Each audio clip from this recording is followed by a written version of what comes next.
지금 퇴근하는 아내를 데리러 서울로 가고 있습니다. 평소에는 혼자 버스 타고 퇴근을 하는데요, 오늘은 회사에서 추석 선물을 받았는데 도저히 들고 올 수 없는 무게라고 해서 제가 무등벌을 데리러 갑니다. 비가 또 계속 오고 있는데 가을 장마인 것 같은데 그래도 좀 큰 피해가 없이 지나갔으면 좋겠습니다. 오늘은 영화 이야기를 한번 해보겠습니다. 다들 아시다시피 9월 16일 날 영화 한 편이 개봉됩니다. 매주 수많은 영화가 개봉되는데 이 영화 한 편 개봉된다고 특별할 게 있습니까만은, 이번에 개봉되는 영화는 좀 특별한 영화입니다. 특별하다 못해 경악할 영화죠. 우리나라 현재 체제에서는 개봉되어서는 안 되는 영화들, 예전에는 이런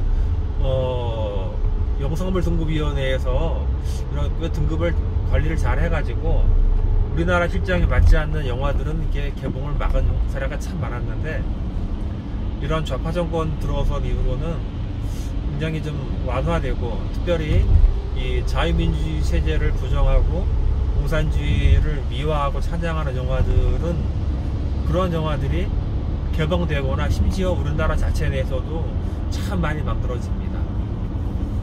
이 영화계도 좌파들이 많이 장악을 해가지고 반일, 반미, 친북, 친공 이런적인 영화들은 굉장히 많이 만들어지고 흥행도 많이 돼요.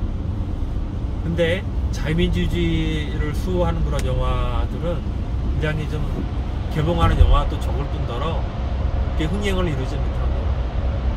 참 안타까운 건데, 이런 영화계에서도 이런 자유민주주의로 수호자들이 많이 진출을 해서 좋은 영화들이 많이 만들어졌으면 좋겠습니다. 특별히 이번에 만들어진 영화는 1953 금성대전투라는 영화인데, 이 중국에서 만들어진 겁니다. 당연히 중국 입장에서 만들어진 거겠죠. 중국은 지금까지 6.25 전쟁을 항미 원조 전쟁이라고 부릅니다. 중국 입장에서는 북한을 도와서 그런 공산주의 체제를 수호하는 영화 그런 게 있기 때문에 그렇게 부르는 겁니다. 수많은 전쟁 중에 특별히 1953년 휴전협정 전에 거의 마지막이라고 할 수 있는 대규모 전투가 철원 근방에서 이루어졌는데요. 정확히는 1953년 7월 12일 금성산 전투라고 합니다. 이 전투에서 국군이 좀 많이 피해를 봤어요. 1700명 정도가 전사를 했고, 한 2500명 정도가 부상을 당하고, 4500명 정도가 실종을 해서 큰 피해를 봤어요. 그래서 그렇지만 반면에 여기 전투에서 패해가지고 결과적으로 한 후방 4km까지 땅을 빼앗긴 겁니다. 물론 이제 땅을 빼앗기긴 했지만 중공군의 피해는 더 컸어요. 중공군은 전사가 한 25,000명, 부상이 27,000명, 포로 190명 정도라고 이게 이루어진 유엔 기록이 나와 있습니다.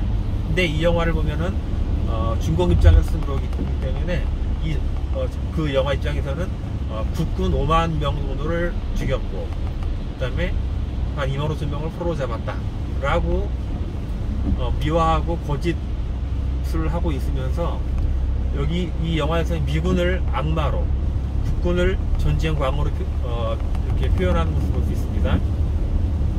물론 6.25로 경험한 세대나 어느 정도의 식견 있는 어른들은 이 영화를 봐도 크게 동요하지 않겠지만, 이게 15세 관람가이기 때문에 15세면 중입니다.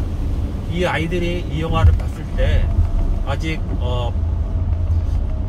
그러니까 판단 분별력이 아주 약한 아들한테는 그 영화가 주는 메시지를 그대로 받을 거 아닙니까?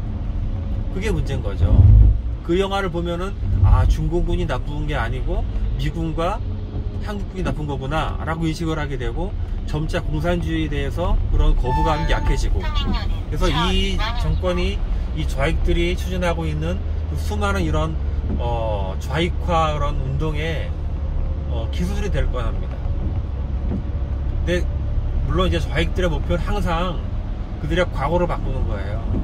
과거에 그들이 했던 그런 좌익 폭동들, 운동들을 전부 다 민주화 운동이라는 이름으로 바꿔놓고 이제 사실 저도 사실 걱정을 했어요. 마지막 남은 게 6.25인데 6.25만 뒤집어 놓으면 그들의 말하는 그 공산화가 끝날 거다 생각했는데, 물론 이 6.25에 대한 개념은 지금 명백히 밝혀졌어요. 소련 그 비밀문서 해제됐기 때문에 그 보면은 김일성이가 3번이나 스탈린 찾아가서 전쟁 허락받고 그렇게 해서 이렇게 전쟁이 6.25입니다. 뭐 남북 뭐 서로 책임을 묻지 말자는 절대로 주장은 터무니없는 거고요. 명백히 김일성이 소련 사주를 받아가서 이렇게 된 전쟁이 6.25 전쟁입니다. 이 전쟁 때문에 국군 한 20만 명이 전사했고 민간인 100만 명이 사망했고 1000만 이상 가지고 생기게 된 거예요. 그래서 결국 이 전쟁 결과 우리는 자유민주주의를 지켜낼 수 있었고 70년 만에 결국 지금의 모습으로, 물론 문재인이 하도 많이 망가뜨리긴 했지만 그래도 세계 12조권 정도의 경제 규모를 이룬 아주 자랑스러운 대한민국 아닙니까? 근데 북한은 어떻습니까? 완전히 최악의 경제난으로, 최악의 인권 탄압 국가로 남지 않았습니까? 그런 북한을 추앙해받지 않는 세력들이 이 땅에 아직까지 많이 있다는 게 참 통탄스러울 일인데, 아무튼 이 영화가 절대 개봉돼서는 안 되는데, 문제는 국민의힘 대변인이 한 논평이 더 가까운 참 어처구니 없습니다. 이런 영화가 개봉되어 있는 것은 바로 자유민주주의 힘이 아니겠느냐 라고 논평을 해요. 저는 어처구니 없는 거예요. 자유민주주의가 모든 자유를 허용하는 건 아닙니다. 공공질서와 공리를 위협하는 자유는 제한되거든요. 특히 이런 체제, 이 자유민주주의 체제를 위협하는 자유까지 보장되는 것은 아닌데, 너무나 개념이 없는 이 대변인의 말이 참 이 현실을 암담하게 낼 뿐입니다. 조만간 이미 이 영화를 개봉을 반대하는 청원까지 올라와 있고, 조만간 이런 자유애국시민단체에서 3년 금지 가처분 또 할 예정이라고 하니까 지켜보기로 하고, 아무튼 이 영화 한 편이라는 것이 정말 사람의 왜냐면 영화는 대부분 픽션이잖아요. 사실을 바탕으로 한다 하더라도 대부분이 픽션이 대부분입니다. 근데 많은 사람들은 영화가 그것만 보고 진짜라고 생각을 해서 영향을 많이 받아요. 대표적으로 문재인이 그 탈원전 영화 하나 보고 탈원전 결정했다는 거 아닙니까? 영화 하나 보고 말도 안 되는 건데, 이 영화 한 편이 미치는 영향이 참 큽니다.